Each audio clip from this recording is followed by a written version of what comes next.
एक बार श्री ब्रह्मा जी और श्री विष्णु जी का इस बात पर झगड़ा हो गया कि ब्रह्मा जी कहते हैं कि मैं सृष्टि का रचनहार हूं और विष्णु तू मेरे से उत्पन्न हुआ है, तू मेरा पुत्र है। विष्णु जी कहते हैं कि तू मेरी नाभि कमल से उत्पन्न हुआ है, तू मेरा पुत्र है। इससे इन दोनों का आपस में युद्ध हो गया। उस झगड़े का निपटारा करने के लिए इस काल रूपी ब्रह्म ने, इनके पिता ने इनके बीच में एक स्तंभ गाड़ दिया, एक लिंग खड़ा कर दिया तेजों में स्तंभ, बहुत लंबा, उसका कोई और छोर इन दोनों को नहीं मिला। तो इनका युद्ध तो बंद हो गया, उसकी खोज करने लगे कितना लंबा चौड़ा है। अंत में कहते हैं फिर कुछ देर के बाद ये शिव रूप में इसने प्रतिज्ञा की है काल ने कि मैं अपने वास्तविक रूप में कभी किसी को दर्शन नहीं दूंगा। इसलिए ये कभी ब्रह्मा रूप धारण कर लेता है, कभी विष्णु रूप धारण कर लेता है, कभी शिव जी का रूप धारण कर लेता है। तो वहां शिव जी रूप में आकर प्रकट हो गया और इन दोनों से कहा कि पुत्रों, तुमने अपने आप को भुला दिया है और तुमने जो सृष्टि और सतीथि के जो डिपार्टमेंट मुझसे लिए हैं, ये तुमने तप करके लिए हैं। और इसी प्रकार रुद्र और महेश्वर ने भी अलग अलग विभाग मुझसे प्राप्त किए। अब आपको दिखाते हैं विद्वेश्वर संहिता में, यही शिवपुराण, ये संक्षिप्त शिवपुराण गीता प्रेस गोरखपुर से प्रकाशित है और वही हम पढ़ रहे हैं। पहले जो आपको दिखाया था, हनुमान प्रसाद पोदार इसके संपादक हैं। अब हम फिर विद्वेश्वर संहिता पढ़ते हैं। ये विद्वेश्वर संहिता, अब पृष्ठ नंबर 24 पे थोड़ी सी झलक दिखाएंगे। ये एक तेजों में लिंग यानी स्तंभ इनके बीच में खड़ा कर दिया काल भगवान ने, ब्रह्मा जी और विष्णु जी के। फिर ये स्वयं प्रकट हो गया। ये 25 पृष्ठ पे हम पढ़ेंगे। ब्रह्मा और विष्णु ने पूछा, प्रभु सृष्टि आदि 5 कृत्यों के लक्षण क्या हैं, यह हम दोनों को बताइए। भगवान शिव बोले, ये काल रूपी ब्रह्म सदाशिव, इनका पिता बोला, मेरे कर्तव्यों को समझना अत्यंत गहन है, तथापि मैं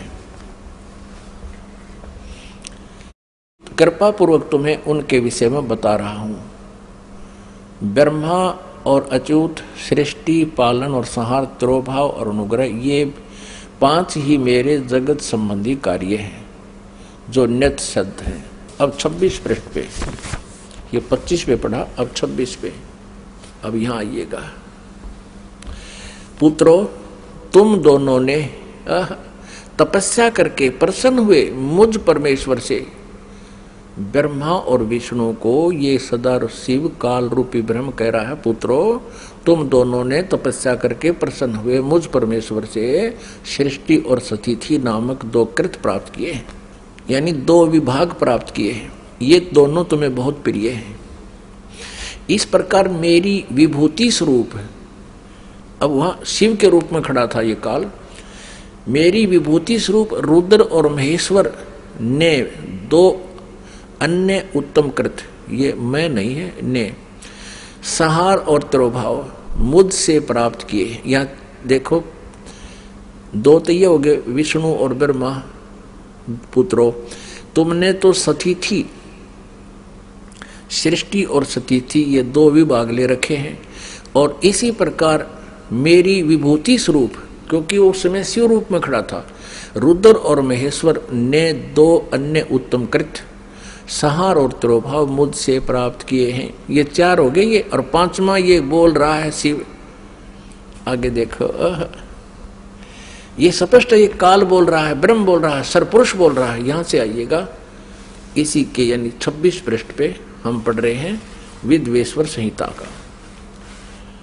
यहां देखिए, मैंने पूर्व काल में अपने स्वरूप भूत मंत्र का उपदेश किया है जो ओंकार के रूप में प्रसिद्ध है।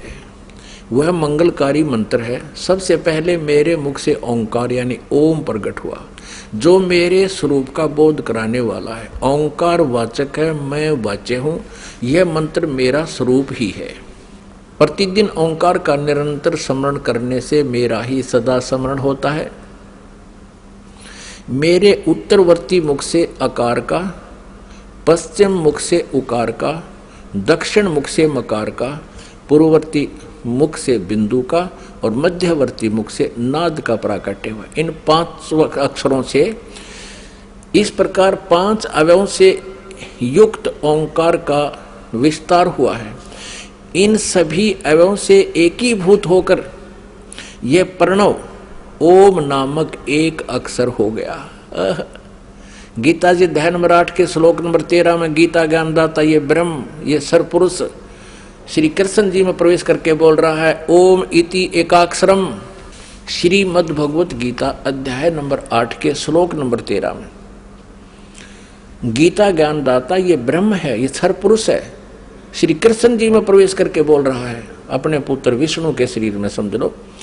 और ये कह रहा कि ओम इति एकाक्षरम ब्रह्म व्यवहारन माम अनुसमरण यह प्रयाति तदंदेहम सयाति परमाम गतिम।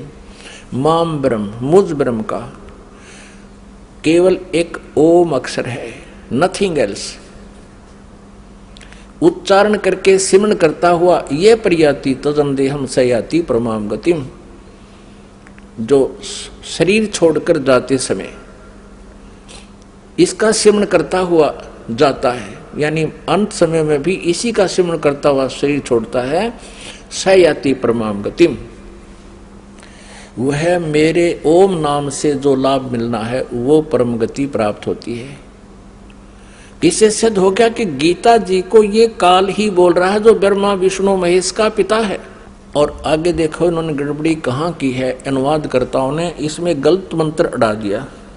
हम इसको यहाँ पढ़ रहे हैं, इन सभी अवयवों से एकीभूत होकर वह प्रणव ओम नामक एक अक्षर हो गया। और गीता जी अध्याय नंबर 8 के श्लोक नंबर 13 में भी कहा है ओम इति एकाक्षरम ब्रह्म व्यवहारण माम अनुसमरण यह प्रयाति तदंदेहम सयाति परमाम गति। अब देखो इन्होंने यहां गड़बड़ कर दिया है कि इन्होंने ओम नमः शिवाय यह 5 अक्षर मंत्र बता दिया। ये गलत है, ये बिल्कुल गलत है।